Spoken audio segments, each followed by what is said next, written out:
गुरुजी, इससे पहले भी आपने बताया था कि बुद्ध के जीवन में मरा नामक माया साक्षात्कार की आखिरी अवस्था में आई थी, तो उन्होंने उससे प्रतिक्रिया नहीं की।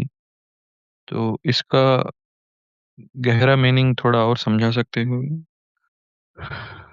ऐसा है, चेतना की अवस्था आपकी अंतिम अवस्था है। जैसे अन्नमय शरीर होता है, उसके बाद प्राणमय शरीर है, मनमय शरीर है, विज्ञानमय शरीर है, और सबसे अंत में आत्मा का शरीर, जिसको ब्लिसमय बॉडी कहा जाता है। तो आपके मन में जो है या आपके प्राणों में जो है, उस चे, चेतना इन सब से ढकी हुई है। अब प्रतिदिन कुछ ना कुछ करते हैं, अब चेतन अवस्था में करते हैं, सोते हुए करते हैं, सब वो रहता है।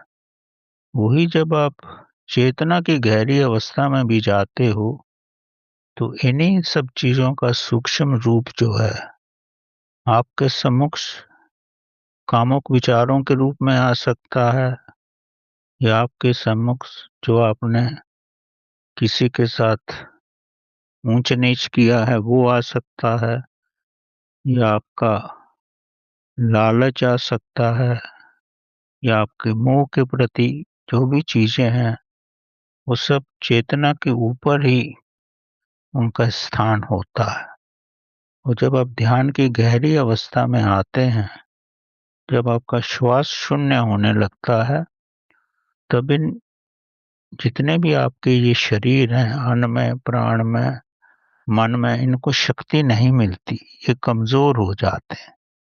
तब चेतना का प्रकाश बाहर निकलता है।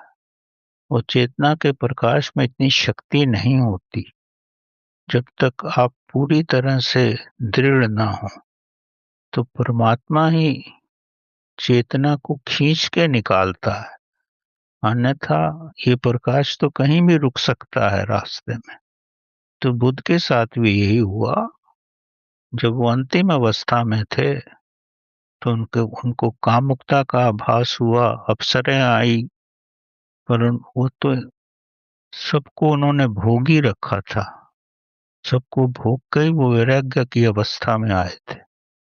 तब उन्होंने स्पष्ट किया कि आप मेरे को आकर्षित नहीं कर सकती।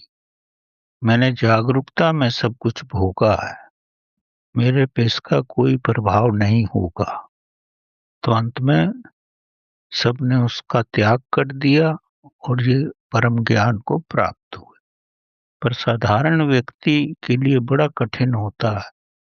वो कई बार इस अवस्था में पहुंचता है, फिर शून्य में चला, फिर वापस पुरानी अवस्था में आ जाता।